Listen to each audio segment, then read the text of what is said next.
Hello साथियों, नमस्कार। कैसे आप सब। तो दोस्तों, स्वागत है आपका हमारे यूट्यूब चैनल सफलता एक्सपो पर। तो दोस्तों, आज हम आपके लिए बहुत ही खास वीडियो लेकर के हाजिर हुए हैं, जिसमें हम आपको सीटेट के जो लैंग्वेज सेकंड होती है संस्कृत, जिसको बहुत अधिक बच्चे ऑप्शन में चुनते हैं वैकल्पिक भाषा के रूप में, तो आज हम उसके बारे में आपको बताने जा रहे हैं कि आप कैसे भाषा संस्कृत का पेपर आप कैसे हल कर सकते हैं, जिससे आपको उसमें अधिक से अधिक अंक मिल सके। ठीक है, तो क्या होता है दोस्तों, इसमें बहुत सारे बच्चों को ना संस्कृत समझ में नहीं आती है। संस्कृत भाषा ऐसी भाषा है जिसको हर कोई नहीं समझ सकता है, लेकिन दूसरी भाषा के रूप में, लैंग्वेज 2 के रूप में यह अधिकतर बच्चों को लेनी ही पड़ती है, क्योंकि फर्स्ट लैंग्वेज के रूप में अधिकतर बच्चे हिंदी ले लेते हैं या इंग्लिश ले लेते हैं। जो अंग्रेजी वाले बच्चे होंगे वो अंग्रेजी को चूज़ करेंगे, अंग्रेजी को चयन करेंगे, और जो हिंदी वाले बच्चे हैं वो हिंदी भाषा का चयन करेंगे। और जब दूसरी भाषा का ऑप्शन आता है तो उसमें क्या करते हैं, सभी अधिकतर बच्चे संस्कृत भाषा को चुन लेते हैं। ठीक है, उसके बाद उनको उस पेपर को हल करने में बहुत अधिक कठिनाई होती है, क्योंकि बहुत सारे बच्चे उसको समझ नहीं पाते हैं कि उसमें क्या कहा जा रहा है, क्या नहीं कहा जा रहा है, कैसे प्रश्न आ रहे हैं। जबकि प्रश्नों का जो स्तर होता है वो सभी के जैसा होता है, जिसमें से आधे प्रश्न भाषा से संबंधित पूछे जाते हैं और आधे मनोविज्ञान से संबंधित पूछे जाते हैं। ठीक है, तो इसमें हम क्या करेंगे दोस्तों, हम आपको बताएंगे कि आप उस संस्कृत भाषा को कैसे हल करेंगे, जिससे आपके अधिक से अधिक सवाल सही हो सकें। तो बहुत ध्यान से देखिएगा हमारे वीडियो को, जिसमें हम आपको इसमें बताएंगे कि आप अगर आपको वह प्रश्न नहीं आता है तो उसको तुक्का भी आप कैसे लगाएं, जिससे वह सटीक उत्तर आप उसका चयन कर सकें। ठीक है दोस्तों, तो चलिए शुरू करते हैं संस्कृत भाषा। चलिए देखिए, जब आपके सामने सीटेट का पेपर आएगा तो ऐसा पेपर आएगा, इसमें भाग 5 लिखा हुआ होगा संस्कृत भाषा। ठीक है, संस्कृत भाषा और वैकल्पिक भी लिखा हुआ उसके सामने आएगा। सबसे पहले आपके सामने एक पैराग्राफ आएगा जो संस्कृत का होगा, गद्यांश। ठीक है दोस्तों, उस गद्यांश को आप पढ़ोगे तो आपकी ज़्यादा समझ में नहीं आएगा, तो आपको उस पर ज़्यादा ध्यान नहीं देना है गद्यांश पर, आप सीधे उसके प्रश्नों की तरफ चले जाएंगे। ठीक है, जैसे इसका पहला प्रश्न देख लीजिए। इसका पहला प्रश्न है, कह आत्मानम अनुग्रहितम कर्तुम इच्छति। ठीक है, तो आप अब इसको देख लीजिए कि आत्मानम अनुग्रहितुम यहाँ पर कहाँ है। ठीक है, तो जब आप यहाँ पे देखोगे तो आप इस लाइन को देख लीजिए कि यह जो लाइन है यहाँ से यहाँ तक ये कहाँ पे है। जब हम इस पैराग्राफ में ढूंढेंगे इसको तो ये मिल जाएगी हमें यहाँ पर। देखिए, आत्मानम अनुग्रहितम कर्तुम इच्छामि। ठीक है, तो क्या माने किसने, किसने कहा। ठीक है, आपके मनोरथ को पूरा करने के लिए अपना सब कुछ क्या है, अनुग्रहित कर दूंगा, किसने कहा है। तो इसमें जब हम पैराग्राफ के बारे में देखेंगे तो यहाँ पर पहली लाइन है, अतः एकदा भगवान बोधिसत्व जन्मार्जित पुण्य फले। मतलब जो भगवान बोधिसत्व थे, बहुत से अर्जित मतलब कमाए हुए अपने पुण्य फलों के द्वारा शिविना राजा बभू, शिविना नाम का राजा हुआ।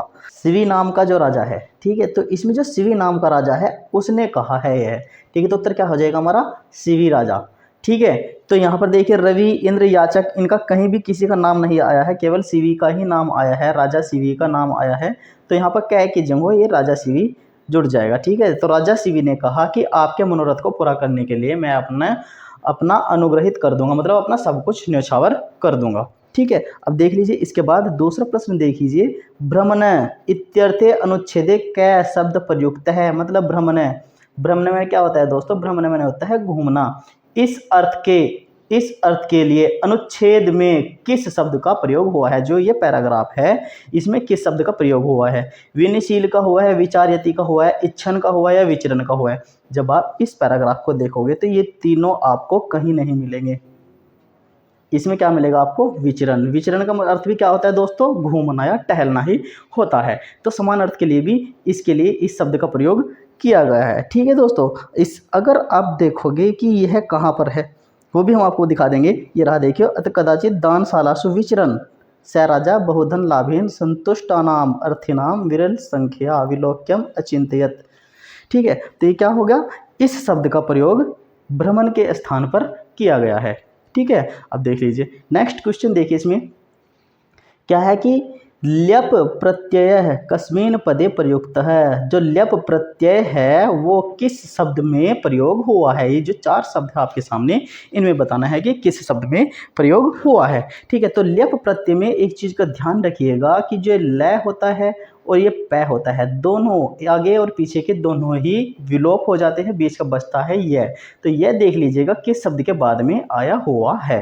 तो देख लीजिए किस शब्द में आया है, विज्ञाय। तो विज्ञाय में आया हुआ है, इसलिए इसका उत्तर भी विज्ञाय ही हो जाएगा। ठीक है दोस्तों, चलिए आगे बढ़ते हैं। एक चीज़ और ध्यान रखिएगा, अगर आपको कहीं भी समझ में ना आए कि क्या हो रहा है, कैसे हो रहा है, और एक शब्द से अधिक शब्द उस उत्तर में आए, जो आपको जो ऑप्शन मिलेंगे यहाँ पर 4 ऑप्शन मिल रहे हैं, इनमें एक से अधिक शब्द आए, जैसे इसमें एक शब्द है, इसमें भी एक शब्द है, इसमें भी एक शब्द है, इसमें भी एक शब्द है, लेकिन अगर इन शब्दों की संख्या 1 या 2 से अधिक हो तो अधिकतर संभावना क्या रहती है कि जो भी जिस भी ऑप्शन में, जिस भी विकल्प में आपको सबसे ज़्यादा शब्द मिलेंगे वह अधिकतर उत्तर होता है। ठीक है, अधिकतर उत्तर होता है, ऐसा नहीं कि हमेशा होता है, लेकिन अधिकतर उत्तर होता ही है।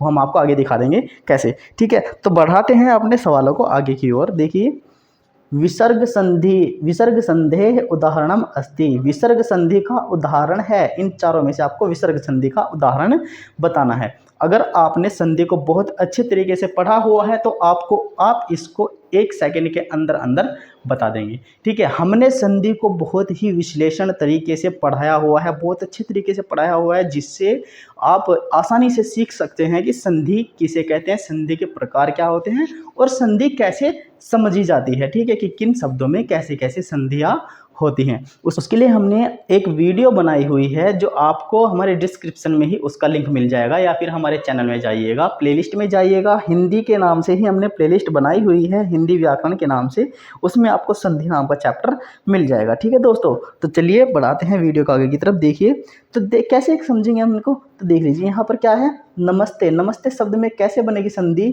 जब हम नमः प्लस ते लगा देंगे, नमः प्लस ते। ठीक है, वागीश में कैसे होगी, वाक प्लस ईश। ठीक है, श्रीश है, श्रीश है में श्री प्लस ईश, श्रीश है। देख लीजिए आप, इनमें से कोई नहीं, ये तो इसमें तो कोई संधि है ही नहीं, ये तो ऑप्शन ही बताया हुआ है कि अगर सारे गलत निकल जाएंगे तब ये लगाया जाएगा। ठीक है, देखिए नमः प्लस ते, तो नमः में यहाँ पर विसर्ग आया हुआ है। ठीक है, इसलिए यहाँ पर विसर्ग संधि हो जाएगी। वाक में यहाँ पर व्यंजन आया हुआ है, तो ये क्या है, व्यंजन संधि है। श्री प्लस ईश, यहाँ पर देख लीजिए क्या है, दोनों ही शब्द क्या है, एक समान है, यहाँ भी बड़ी की मात्रा है, यहाँ भी बड़ी की मात्रा है, तो ये क्या होगी दोस्तों, ये भी आपकी स्वर संधि होगी, लेकिन विसर्ग संधि नहीं होगी। ठीक है, तो विसर्ग संधि कौन सी है हमारी, नमः प्लस ते, तो उत्तर हो जाएगा हमारा ए। ठीक है दोस्तों, चलिए बढ़ाते हैं वीडियो को आगे की तरफ। अगला क्वेश्चन देखिए, अगला प्रश्न है हमारा, असौ पुत्रवत प्रजा पालयति। इसमें है वाक्य, असौ सर्वनाम पदम कस्मिन् प्रयुक्तम। असौ पुत्रवत प्रजा पालयति इसमें है। ठीक है, तो क्या कहा है इसमें कि प्रजा को पुत्र की तरह पाला गया है। असौ किसके द्वारा, तो इसमें बताना है कि किसके लिए सर्वनाम पद का प्रयोग किया गया है। ठीक है, याचकाय के लिए किया गया है, बोधिसत्वाय के लिए किया गया है, सक्राय के लिए किया गया है, या जनाय के लिए किया गया है। याचकाय, याचक मैंने होता है मांगने वाला, मांगने वाला, तो इसके लिए भी नहीं होगा। ठीक है, जनाय, जनाय मैंने होता है जन या लोग, प्रजा भी इसको ही बोल देते हैं, प्रजा। ठीक है, तो ये भी नहीं होगा। बोधिसत्वाय, ठीक है, बोधिसत्वाय के द्वारा, बोधिसत्वाय के द्वारा पुत्र की तरह प्रजा का पालन किया गया। ठीक है, तो किसके लिए इस्तेमाल हुआ है, बोधिसत्वाय के लिए ही यहाँ पर सर्वनाम का इस्तेमाल हुआ है, सर्वनाम पद का इस्तेमाल हुआ है, ध्यान रखिएगा।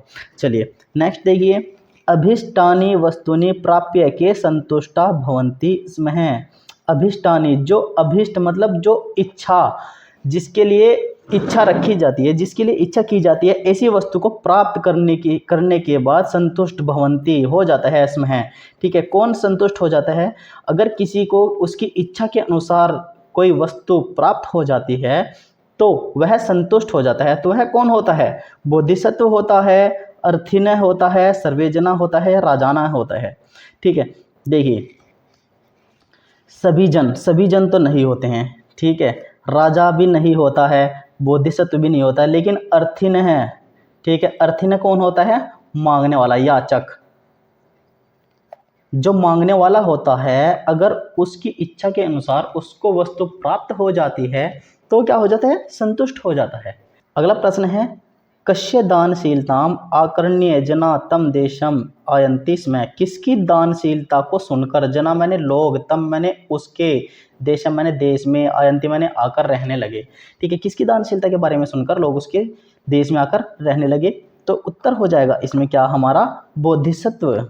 ठीक है, बोधिसत्व के बारे में सुन करके लोग, बोधिसत्व की दानशीलता के बारे में सुन करके लोग उसके देश में आकर ही रहने लगे। ठीक है। विप्र किम इच्छसी, इसमें विप्र मैंने क्या होता है? विप्र मैंने होता है ब्राह्मण या पुजारी। तो जो ब्राह्मण है या पुजारी है उसकी क्या इच्छा थी? ठीक है, उसके बारे में बताना है कि उसकी क्या इच्छा थी, उसने क्या इच्छा की, क्या मांगा उसने राजा से, क्या इच्छा की? तो अन्न मांगा? नहीं। पानम मांगा? नहीं। धनम मांगा? नहीं। चक्षुर दानम, आँख का दान, नेत्र का दान मांगा, बिल्कुल सही। तो जो विप्र था उसने नेत्र का दान मांग लिया। देखिए, शक्र है किम परीक्षितुम इच्छति स्म। शक्र किसकी परीक्षा लेने के लिए क्या है? इच्छित था। ठीक है, किसकी परीक्षा लेना चाहता था? जो शक्र था, जो देवता शक्र था, वह किसकी परीक्षा लेने के लिए सोच रहा था? तो किसकी परीक्षा सोच रहा था भाई? दानशीलताम, दानशीलता की। ठीक है, क्योंकि जो देवता देव शक्र था उसने किसकी सुनी थी? बोधिसत्व की दानशीलता की बहुत चर्चा सुनी थी कि वह बहुत बड़ा दानवीर है। ठीक है, जिससे उसकी प्रजा भी, और जो अन्य देश हैं वहाँ से भी प्रजा उसके देश में आकर के रहती है। वह अपने द्वार से किसी को भी खाली नहीं जाने देता है। ऐसे ऐसे उसने उसकी बहुत तारीफ सुन रखी थी। तो उसको सुन करके ही उसने क्या सोचा कि क्यों ना हम बोधिसत्व की क्या करें? परीक्षा ले जाए।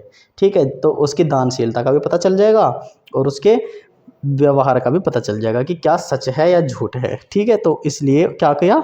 शक्र ने दानशीलता की परीक्षा लेने के लिए बोधिसत्व के पास आ गया। ठीक है, और क्या बन करके आया था? अंधा बन करके आया था, जिसको कुछ नहीं दिखता। तो उसने क्या कहा था उससे कि भाई मुझको तो दिखता नहीं है और मैं क्या हूँ, मैं क्या कर रहा हूँ? लोक यात्रा पर निकला हुआ हूँ, तो तुम मुझको एक नेत्र दे दो, दान में एक नेत्र दे दो, जिससे मैं बिना किसी बाधा के ही अपनी लोक यात्रा को पूरा कर सकूँ। ठीक है, ऐसी उसने उसके सामने मांग रखी थी, जिसको लेकर के राजा ने उसकी मांग को कहा था कि हाँ, अगर आप हमारे द्वार पे आए हैं तो आपकी मांग पूरी की जाएगी। अब देखिए, अब यहाँ तक तो हो गई हैं गद्यांश से संबंधित प्रश्न सारे के सारे। 1 2 3 4 5 6 7 8 9 प्रश्न तो हो गए आपको गद्यांश से संबंधित प्रश्न।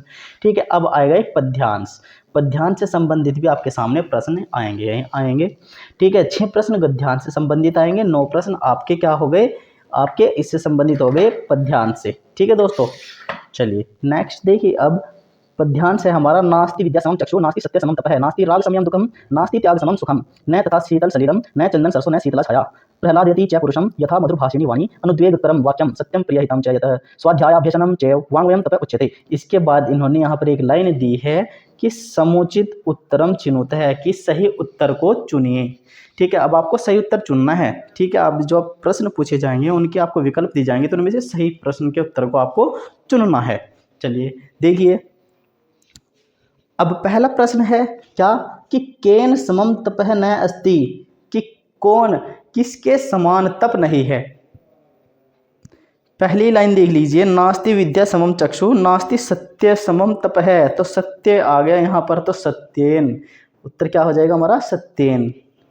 ठीक है, कितना आसान है। यहाँ पर देख लीजिए, सिर्फ शब्दों को पकड़ना है आपको, कुछ नहीं करना है। कि अगर तपह आया हुआ है तो तपह देख लीजिए यह रहा, और तपह किसके समान है? सत्यम। तो समम, समम से पहले केन आया है तो सत्यम, सत्येन आ जाएगा यहाँ पर सत्य आया हुआ है इसलिए सत्येन आ जाएगा। ठीक है दोस्तों, चलिए इसके बाद दूसरा प्रश्न है, अनुद्वेगकरम इति अत्र कस्य विशेषणम अस्ति। अनुद्वेगकरम, यह किसका विशेषण है? तो अनुद्वेग के बारे में बताना है कि यह किसका विशेषण है। तो देख लीजिए यहाँ पर दिया हुआ है, ये है रहा, ये देखिए यहाँ पर दिया हुआ है कि अनुद्वेगकरम वाक्यम। ठीक है, तो किसका विशेषण है? वाक्य का विशेषण है। ठीक है, जब वाक्य होता है, जब अनुद्वेग होता है ना, अनुद्वेग वाक्य होता है, तो उसमें क्या होता है, अनुद्वेग वाक्य क्या होते हैं, प्रिय भी होता है, सत्य भी होता है और हितकारी भी होता है। तो इसलिए हमारा ऑप्शन किस पे चले जाएगा, सी पर चले जाएगा। ठीक है, अनुद्वेग किसका विशेषण है, वाक्य का विशेषण है। ठीक है, चलिए अगला देखिए, कस्मिन पदे दीर्घ संधि अस्ति, किस पद में या किस शब्द में दीर्घ संधि है। अब दीर्घ संधि आपको कैसे पता होगी कि दीर्घ संधि कौन सी होती है। तो दीर्घ संधि की पहचान क्या होती है, जब सजातीय स्वर आपस में मिलते हैं तो क्या होते हैं, दीर्घ स्वर में परिवर्तित हो जाते हैं। तो देख लीजिए किस में है वह संधि, किस में है हम उसको देखेंगे। देखिए नास्ति, तो क्या हो जाएगा उसका, न प्लस अस्ति, नास्ति, च प्लस एव। ठीक है, वाक प्लस मय, मधुर भाषिणी। ठीक है, मधुर प्लस भाषिणी, मधुर प्लस भाषिणी। तो देखिए न प्लस अस्ति, न में ए है। ठीक है, न में भी यहाँ पर ए है क्योंकि पूरा न है, न में ए स्वर लगा हुआ और यहाँ भी ए है, तो क्या हो जाएगा, ए प्लस ए मिलकर के आ बन जाएगा, तब बन जाएगा नास्ति। तो हमारा पहले तो उत्तर हमें यही मिलेगा कि दीर्घ संधि इसमें ही है। अब देख लीजिए च प्लस एव। ठीक है, यहाँ पर देख लीजिए च में ए है लेकिन यहाँ पर ए आया हुआ है। ठीक है, इसलिए यह दीर्घ संधि नहीं है। ठीक है, अब देख लीजिए वाक प्लस में, यहाँ पर कै है, व्यंजन है और यहाँ पर मैं आया हुआ है, तो ये क्या बन जाएगा, अपने वर्ग का अनुस्वार बन जाएगा। इसलिए क्या बन जाएगी, यहाँ पर कौन संधि बन जाएगी, व्यंजन संधि बन जाएगी। ऐसी मधुर भाषिणी, यह भी आपकी दीर्घ संधि नहीं है। ठीक है, मधुर भाषिणी भी व्यंजन संधि ही है। तो हमारा उत्तर क्या हो जाएगा, नास्ति। ये जिस शब्द में ही दीर्घ संधि का प्रयोग हुआ है। ठीक है दोस्तों, चलिए नये तत्पुरुष समासस्य उदाहरणम किम, नये तत्पुरुष समास का उदाहरण क्या है। नये इस शब्द को देखते ही आपके दिमाग में एक बात आ जानी चाहिए कि जहां भी शब्द के पहले ए या अन लगा हुआ होगा वहीं पर नये तत्पुरुष होगा। ठीक है, चलिए देख लीजिए या ए या अन कहाँ पर लगा हुआ है, शीतल सलील में लगा हुआ है, नहीं, यहाँ पर शीतल और सलील आया हुआ है तो कर्मधारय समास है यहाँ पर। ठीक है, क्योंकि यह विशेषण है, यह विशेष्य है और यह इसका विशेषण है। ठीक है, अनुद्वेग क्रम, अन प्लस उद्वेग क्रम, ए आया हुआ है, अन आया हुआ है यहाँ पर। ठीक है, अन आया हुआ है तो इसलिए क्या होगा, नये तत्पुरुष इसी में आ जाएगा। प्रिय हितम, राग समम, इन सभी में ना ए आया है ना अन आया है, इसलिए नये तत्पुरुष नहीं होगा, केवल बी ऑप्शन में ही हमारा नये तत्पुरुष हो जाएगा। ठीक है दोस्तों, चलिए देखिए कितना आसान है। अगर आप एक बार पढ़ लेंगे इन सभी चीज़ों को तो आपको बार बार पढ़नी नहीं पड़ेगी, तो इसलिए इन सभी विषयों को आप जरूर पढ़ें।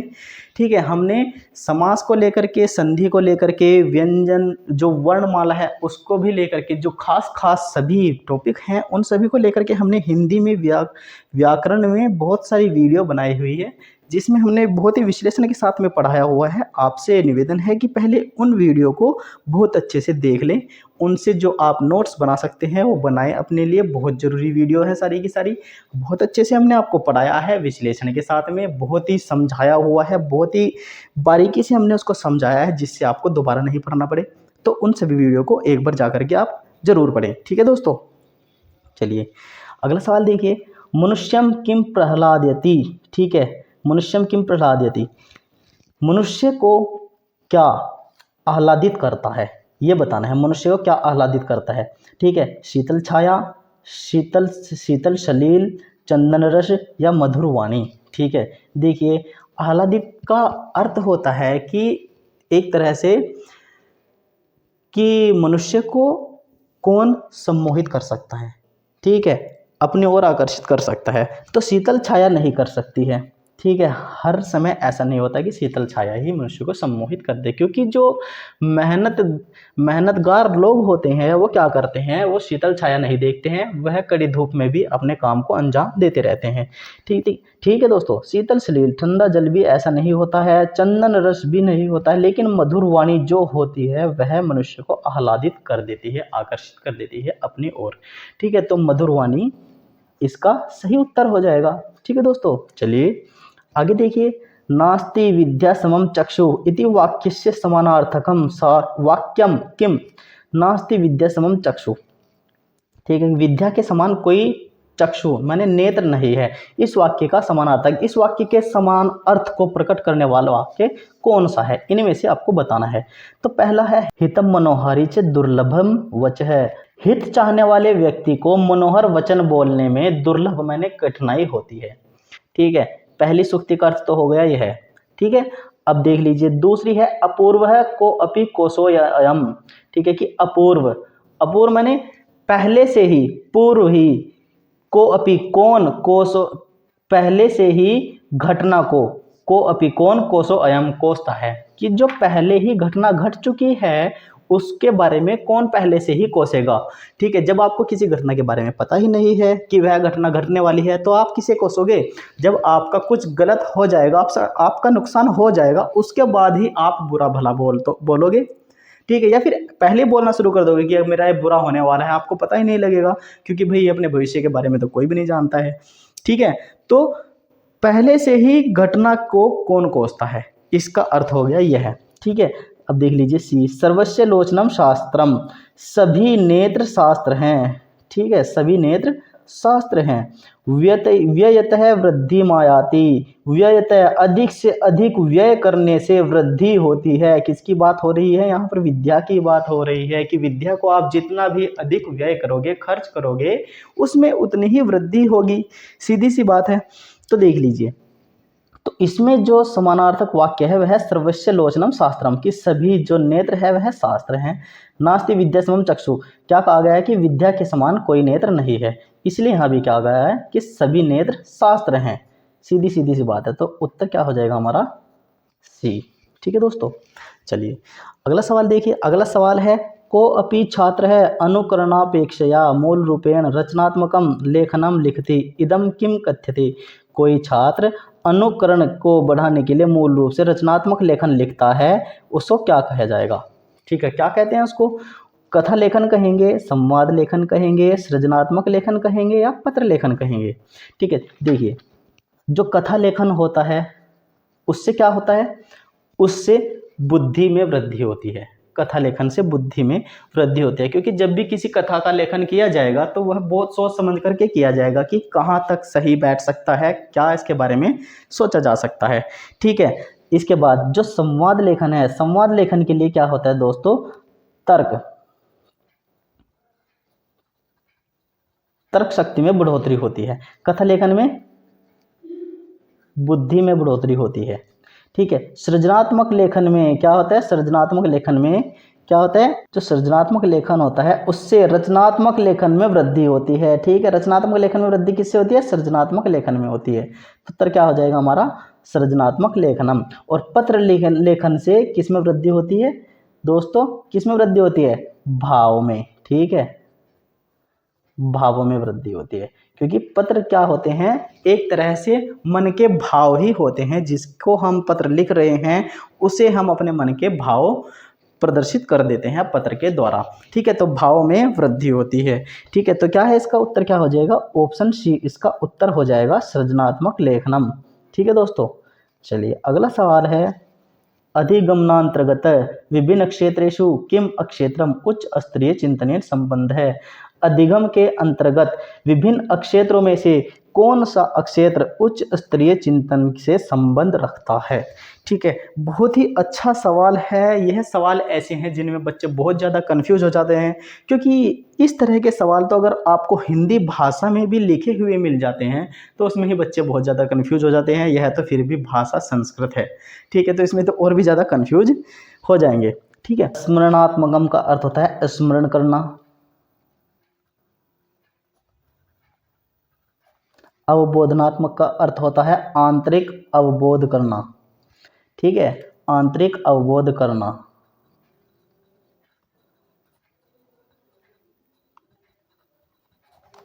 मूल्यांकनात्मकम का होता है मूल्यांकन करना। तो यही इसका उत्तर हो जाएगा, क्योंकि अधिगम के अंतर्गत विभिन्न अक्षेत्रों में से मूल्यांकनात्मक जो मूल्यांकन होता है वह क्षेत्र उच्च स्तरीय चिंतन से संबंधित होता है। ठीक है, मूल्यांकन करना ही उच्च स्तर से संबंधित माना जाता है, तो इस चीज़ को ध्यान रखिएगा। इसका उत्तर हो जाएगा मूल्यांकनात्मकम। ठीक है, अनुव्यवहारात्मक मतलब आंतरिक व्यवहार करना भी इसमें नहीं होगा। ठीक है, ना ही यह होगा और ना ही यह होगा, तो उत्तर क्या हो जाएगा हमारा मूल्यांकनात्मकम। ठीक है दोस्तों, चलिए अगला सवाल है हमारा, साहित्य शिक्षणे किम सर्वाधिकम महत्वपूर्णम। साहित्य शिक्षण में क्या सबसे अधिक महत्वपूर्ण है? सबसे अधिक महत्वपूर्ण क्या होता है साहित्य शिक्षण में? तो देखिए, अगर आप किसी को कोई साहित्य पढ़ाने जा रहे हैं, कोई पाठ पढ़ाने जा रहे हैं साहित्य से संबंधित है, ठीक है, और आप उसका संदर्भ बच्चों के समक्ष प्रस्तुत नहीं करते हैं, तो बच्चे उस पाठ को बिल्कुल भी समझ नहीं पाएंगे। ठीक है, सीधी सी एक बात है, अगर आप किसी पाठ को बच्चों के समक्ष प्रस्तुत कर रहे हैं तो सबसे पहले उसका संदर्भ बच्चों के समक्ष प्रस्तुत कर दें, जिससे उसको समझने में बहुत ज़्यादा आसानी बच्चों को हो जाती है। बहुत ही आसानी से उस पाठ को बच्चे समझ जाते हैं। ठीक है, तो इसका उत्तर क्या हो जाएगा? पाठस्य संदर्भ है। ठीक है, इसी पाठ के संदर्भ में ही शब्दकोश भी आ जाएंगे। ठीक है, सम्यक उच्चारण भी आ जाएगा और छंद ज्ञान भी आ जाएगा। ठीक है, पाठ के संदर्भ में ही ये सारी चीज़ें उसके अंतर्गत ही आ जाएंगी। ठीक है दोस्तों, तो साहित्य शिक्षण में सबसे महत्वपूर्ण क्या है? पाठ का संदर्भ है। ठीक है, ध्यान रखिएगा, तो ऑप्शन बी हमारा उत्तर हो जाएगा। शब्दार्थ ज्ञानार्थम किम समुपयुक्तम। शब्दार्थ के ज्ञान के लिए सबसे उपयुक्त क्या है? तो शब्दों के अर्थ के ज्ञान के लिए सबसे उपयुक्त क्या होता है? सबसे उपयुक्त अलंकाराणाम परिचय, अलंकारों का परिचय होता है, वर्ण विन्यास होता है, कवि परिचय होता है, या विविध संदर्भेषु शब्द प्रयोग है। ठीक है, तो अलंकार परिचय नहीं होता है, वर्ण विन्यास भी शब्द अर्थ के ज्ञान के लिए उपयुक्त नहीं होता है, कवि परिचय भी इसका तो कोई दूर दूर तक भी मतलब नहीं होता है, लेकिन विविध संदर्भेषु शब्द प्रयोग, विविध संदर्भों का प्रयोग, शब्द प्रयोग ही क्या होता है? शब्द अर्थ ज्ञान के लिए सबसे उपयुक्त होता है। तो हमारा उत्तर क्या हो जाएगा? डी, विविध संदर्भेषु शब्द प्रयोग है। व्याकरण शिक्षणार्थम किम सर्वाधिकम महत्वपूर्णम। व्याकरण के शिक्षण कार्य के लिए सर्वाधिक महत्वपूर्ण क्या होता है? ठीक है, नियमानाम स्मरणम, नियमित रूप से स्मरण करना, विभिन्न संदर्भेषु पाठ्य बिंदु नाम अभ्यास है, विभिन्न संदर्भों के पाठ्य बिंदुओं का अभ्यास करना, स्वच्छ सुंदर लेख है, स्वच्छ सुंदर लेख लिखना, या जीवन कौशलानी या जीवन कौशल आदि। ठीक है, तो व्याकरण सीखने के लिए सबसे अधिक महत्वपूर्ण क्या होता है? विभिन्न संदर्भेषु पाठ्य बिंदु नाम अभ्यास है, विभिन्न संदर्भों के पाठ्य बिंदुओं का अभ्यास सबसे ज़्यादा महत्वपूर्ण होता है। ठीक है, किसके लिए? व्याकरण शिक्षण के लिए। ठीक है दोस्तों, इस चीज़ को ध्यान रखिएगा। देख लीजिए, हमने आपको बताया था कि जो विकल्पों में से सबसे बड़ा विकल्प होता है ना, सबसे अधिकतर वह सबसे सही निकलता है। ठीक है, जो सबसे अधिक बड़ा होगा। ठीक है, जैसे देख लीजिए, छोटा है, ये भी छोटा है, लेकिन सबसे बड़ा है, तो ये इसमें उत्तर हो जाएगा। ठीक है, ऐसे ही दोस्तों आगे भी देखिएगा। अगला प्रश्न देखिए कि अभिप्रेरक लेखनम निम्नलिखितेषु कुत्र अंतर्निहितम अस्ति। अभिप्रेरक लेखन में निम्नलिखित में से कौन अंतर्निहित है? ठीक है, कौन अंतर्निहित होता है? कहाँ पर अंतर्निहित होता है? अभिप्रेरक लेखन में कहाँ पर अंतर्निहित होता है? ठीक है, चलिए देख लीजिए। कार्य मूल्यांकनम संपादकम प्रतिपत्राणि। ठीक है, चरितम आत्मचरितम, विश्वकोश लेखा रेखा चित्रणम, समाचारा प्रतिवेदनानि पाठ्यपुस्तकानि। ठीक है, तो इनमें से आपको बताना है कि कौन अंतर्निहित होता है अभिप्रेरक लेखन में। अभिप्रेरक लेख किसको कहते हैं दोस्तों? एक ऐसा लेख जो बल प्रदान करता हो। ठीक है, लेखन लिखने के लिए बल प्रदान करता हो, वह किसमें अंतर्निहित होता है? तो वह होता है आपका कार्य मूल्यांकन और संपादक प्रतिपत्राणि में। ठीक है, ना कि चरित और आत्मचरित्र में, विश्वकोश लेख में और रेखा चित्रण में भी नहीं होता है। ठीक है, समाचार प्रतिवेदन और पाठ्य पुस्तकों में भी नहीं होता है, लेकिन यह कार्य मूल्यांकन, संपादकों के प्रतिपत्राणि, इन सभी में अंतर्निहित होता है। क्या? अभिप्रेरक लेखन। ठीक है दोस्तों, चलिए इसके साथ ही दोस्तों आते हैं अपने अगले सवाल की तरफ। अगले सवाल पे आने से पहले हम आपको बता दें कि अगर आपको संस्कृत भाषा सीखने में कुछ भी कठिनाई हो रही है, या सीटेट के एग्ज़ाम में संस्कृत भाषा का पेपर निकालने में कोई भी परेशानी होती है, तो दोस्तों आप हमारे चैनल को सब्सक्राइब जरूर करें। यहाँ पर हम आपको संस्कृत भाषा को बहुत ही सरल भाषा में सिखा रहे हैं। ठीक है, तो इससे जो आपके यूपी टेट में, सुपर टेट में और सभी परीक्षाओं के लिए बहुत ही ज़्यादा उपयोगी सिद्ध होगा। ठीक है दोस्तों, तो हमारी वीडियो को ज़्यादा से ज़्यादा अपने सभी दोस्तों को शेयर कर दीजिए, लाइक कर दीजिए, और जिसने भी अभी तक हमारे चैनल को सब्सक्राइब नहीं किया है वो हमारे चैनल को सब्सक्राइब कर ले और बेल आइकन का बटन जरूर दबाए। ठीक है दोस्तों, तो अगला सवाल है हमारा। अगला सवाल देखिए क्या है कि छात्राणाम बहुविध ज्ञान कौशल विकासार्थम शिक्षकाणाम कृते कः मार्गः उत्तमः। क्या है कि छात्रों के बहुविध ज्ञान कौशल के विकास के लिए शिक्षकों को कौन सा मार्ग सबसे उत्तम है। शिक्षकों के लिए कौन सा मार्ग सबसे उत्तम है। ऑप्शन ए है इसमें पठन निर्देशनार्थम छात्रेभ्यः केचन प्रश्ना दातव्या। मतलब अर्थ क्या है इसका कि पढ़ने के निर्देश के लिए छात्रों को किन्हीं प्रश्नों को देना। दूसरा ऑप्शन है पाठ अवबोधनार्थम छात्राः नूतन शब्दानाम अर्थान स्मरेयुः। क्या है कि पाठ में अवबोधन अर्थ के लिए छात्रों को नए शब्दों के अर्थों को याद कराना। तीसरा है छात्राः पाठ्यांशम अधिकृत्य स्वयं नूतन चिंतनशील प्रश्नानाम निर्माणार्थम प्रेरितव्या। छात्रों को पाठ्यांश के अंतर्गत स्वयं नए चिंतनशील प्रश्नों का निर्माण करने के लिए प्रेरित करना। छात्राणाम कृते अवबोधनात्मकम कार्यार्थम अवसरः दातव्या। छात्रों के लिए अवबोधनात्मक कार्यों के अवसर देना। ठीक है, तो इनमें ऑप्शन क्या हो जाएगा हमारा, ऑप्शन हो जाएगा सी। देखिए मैंने आपको पहले भी कहा था कि अगर आपको कुछ भी समझ में नहीं आ रहा है तो आप सभी ऑप्शन में देखिएगा कि सबसे बड़ा ऑप्शन कौन सा है। तो यहाँ पर हमारे पास सबसे बड़ा ऑप्शन आया हुआ है सी, तो हम इसको ही लगा देंगे। अगर हमको कुछ भी नहीं पता है तो सबसे बड़े ऑप्शन को हमेशा चुनिएगा, वो आपका 70% तो बिल्कुल सही निकलेगा। ठीक है दोस्तों, चलिए तो इसमें हो गया है हमारा ऑप्शन नंबर सी उत्तर। ठीक है, छात्रों को पाठ्यांश में आए हुए जो अब स्वयं नए चिंतनशील प्रश्नों का निर्माण करने के लिए प्रेरित करना एक शिक्षक के लिए सबसे महत्वपूर्ण कार्य होता है, सबसे उत्तम कार्य होता है, जिससे बालकों का बहुविध ज्ञान कौशल का विकास बहुत तेजी से होता है। अगला प्रश्न देखिए, अगला प्रश्न है हमारा शीर्षक है वाक्येन अभिप्राय अस्ति। शीर्षक वाक्य का क्या अभिप्राय होता है। जो शीर्षक वाक्य होता है उसका क्या अभिप्राय होता है। देखिए इसका पहला है, इसमें ऑप्शन दिए हुए 4 निबंधस्य मुख्य भाव, निबंध का मुख्य भाव। दूसरा ऑप्शन है काव्यस्य निबंधस्य व शीर्षकम, काव्य के और निबंध के शीर्षक। तीसरा है अनुच्छेदस्य प्रमुख विचार है, अनुच्छेदों का प्रमुख विचार। या चौथा है कस्यापि निबंधस्य प्रलेखस्य व उपशीर्षकम, किसी भी निबंध के या प्रलेख के उपशीर्षक। ठीक है, तो इसमें जो शीर्षक वाक्य होता है उसका क्या अभिप्राय होता है। देखिए अगर आपको अनुच्छेद के विषय में ज्ञान नहीं है तो आप शीर्षक के बारे में पता नहीं कर सकते। तो अनुच्छेद का प्रमुख विचार ही शीर्षक वाक्य का अभिप्राय होता है। ठीक है, पहले अनुच्छेद का ज्ञान होगा तभी उसके बाद शीर्षक का पता चल पाएगा। जब भी हमें कोई गद्यांश दिया जाता है और उसका शीर्षक दिया जाता है, तो जब तक हम उसके बारे में ना पढ़ ले, उसके अनुच्छेद दिए हुए जो होते हैं उसमें उनको ना पढ़ ले, जब तक हमें पता नहीं चल पाएगा कि इसका उपयुक्त शीर्षक क्या है। तो उसके लिए सबसे ज़्यादा महत्वपूर्ण अनुच्छेद ही होता है। तो अनुच्छेद पर प्रमुख विचार करके ही हम शीर्षक को समझ पाते हैं। ठीक है दोस्तों, तो इसलिए पहले अनुच्छेद आएगा, अनुच्छेद का ज्ञान होगा तभी हमको शीर्षक का ज्ञान हो पाएगा। चलिए अगला प्रश्न देखिए, अगला प्रश्न है छात्राः शांतिपूर्ण जीवनाय अभिप्रेरिता भवेयुः परस्परं मिलित्वा वसेयुः अन्येषां कृते च कार्यं कर्तुं संजिताः भवेयुः इति एते भावे संबंध शिक्षा कथ्यते।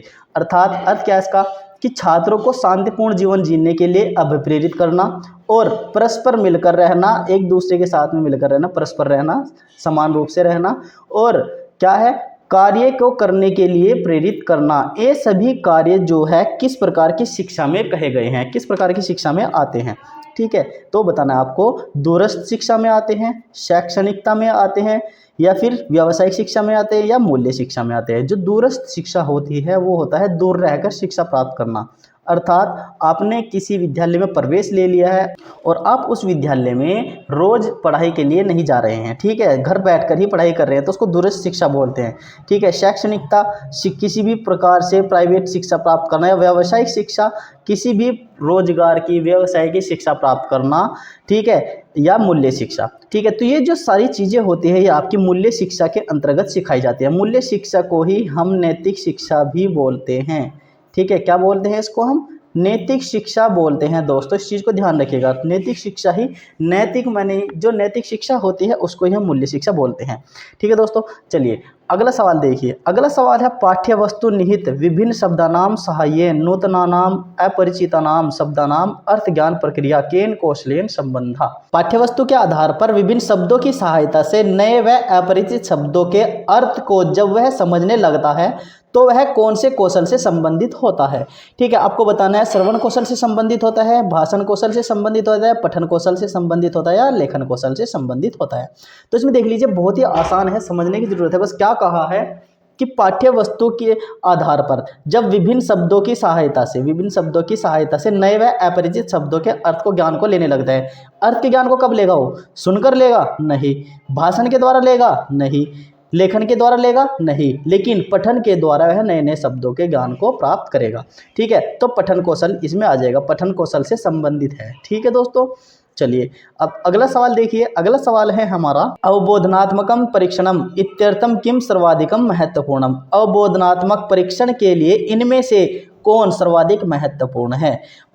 पाठ का शीर्षक महत्वपूर्ण होता है, संदर्भ का ज्ञान महत्वपूर्ण होता है, पाठ के उपशीर्षक महत्वपूर्ण होते हैं या फिर लेखन अभ्यास महत्वपूर्ण होते हैं। ठीक है, तो हमने अभी आपको बताया था कि सबसे महत्वपूर्ण होता है संदर्भ। हमेशा संदर्भ का ज्ञान जब तक आपको नहीं होगा तो आप किसी भी पाठ को नहीं समझ पाएंगे। तो बिना संदर्भ के किसी भी पाठ के सारांश को समझना, किसी भी पाठ के अर्थ को समझना बहुत ही ज़्यादा कठिन होता है। तो इसलिए आपको संदर्भ का ज्ञान बहुत ज़्यादा महत्वपूर्ण माना गया है। ठीक है दोस्तों, तो इसमें क्या आ जाएगा? संदर्भस्य ज्ञानम। ऑप्शन नंबर बी हमारा सही उत्तर हो जाएगा। ठीक है दोस्तों, क्या हो जाएगा? संदर्भस्य ज्ञानम।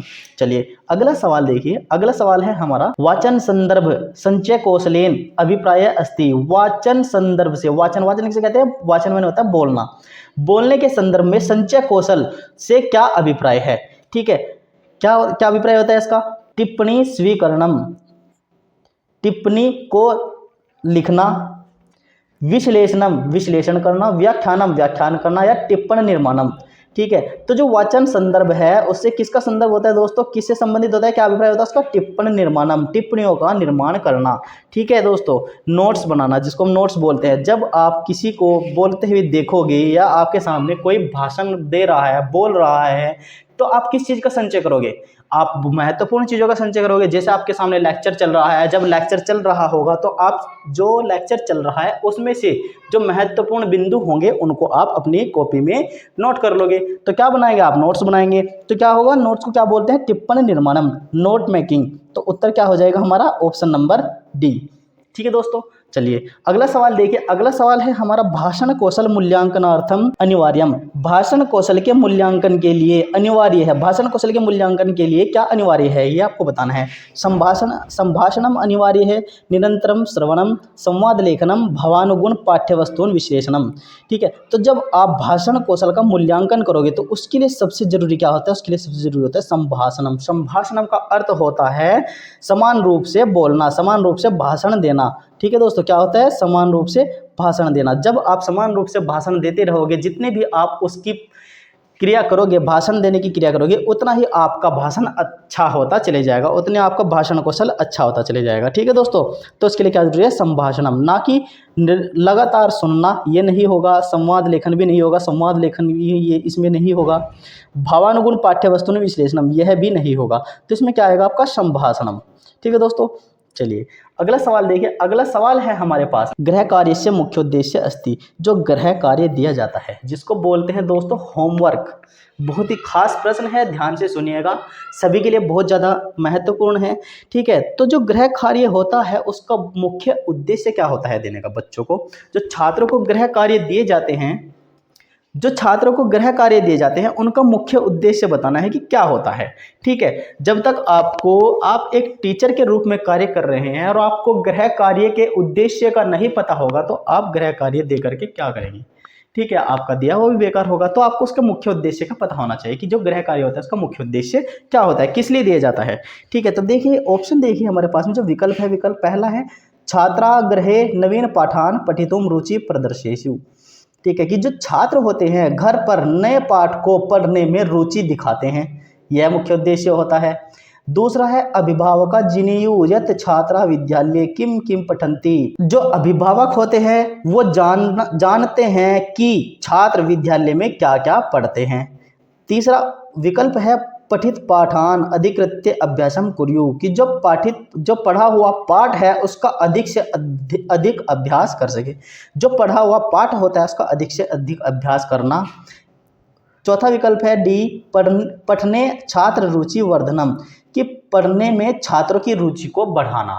तो गृह कार्य का जो मुख्य उद्देश्य होता है दोस्तों वो होता है ऑप्शन नंबर सी, पठित पाठान अधिकृत्य अभ्यासम कुर्यु, कि जो पढ़ा हुआ पाठ है उसका अधिक से अधिक अभ्यास करना, जिससे वह उसके लिए बहुत ही आसान हो जाए और वह उसको अच्छी तरह से समझ पाए। इसलिए बच्चों को गृह कार्य दिया जाता है, ठीक है, ना कि जो घर पर जाकर नए पाठ को पढ़ सके या उसमें रुचि दिखा सके, ऐसा भी नहीं है। क्योंकि जब तक शिक्षक बच्चे को नहीं पढ़ाएगा तो वह अगले पाठ में कैसे रुचि लेगा, नए पाठ में कैसे रुचि लेगा, ठीक है।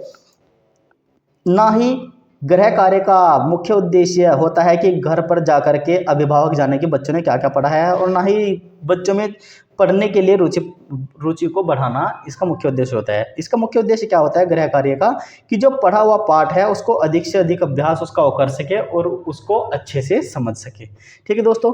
चलिए आखिरी सवाल है आज का हमारा, वाचन अभ्यास समय को अपि छात्र पाठागतस्य शब्दस्य स्थाने किमपि अन्यम शब्दं वदति अध्यापकेन किम कर्तव्यम, कि वाचन अभ्यास के समय मतलब पाठ को पढ़ते समय बोलकर अभ्यास करते समय कोई छात्र पाठागतस्य जो पाठ में आए हुए शब्दस्य शब्द के स्थान पर किमपि कोई भी अन्यम शब्दम अन्य शब्द को वदति बोल देता है अध्यापकेन किम कर्तव्यम, तो अध्यापक को क्या कर्तव्य में करना चाहिए।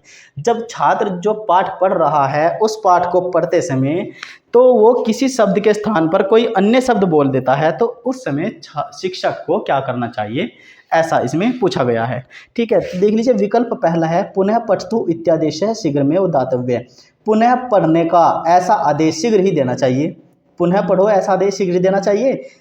दूसरा विकल्प है छात्र संपूर्णम अंशम पठेत इति विचार्यम तक्षणम किमपि न वक्तव्यम, छात्र संपूर्ण अंश को पढ़ दे, ठीक है, ऐसा विचार करना चाहिए और उसके बाद ही कोई क्रिया करनी चाहिए, ठीक है। तीसरा जो विकल्प है तत्क्षणमेव शुद्धिम करणीया, तत्क्षणमेव मतलब उसको उसी अक्षण शुद्ध कर देना चाहिए, उसी अक्षण शुद्ध करके बता देना चाहिए। या विकल्प डी श्याम पटेल लिखित्वा छात्र है, छात्र के द्वारा श्याम पट पर लिखवाना चाहिए।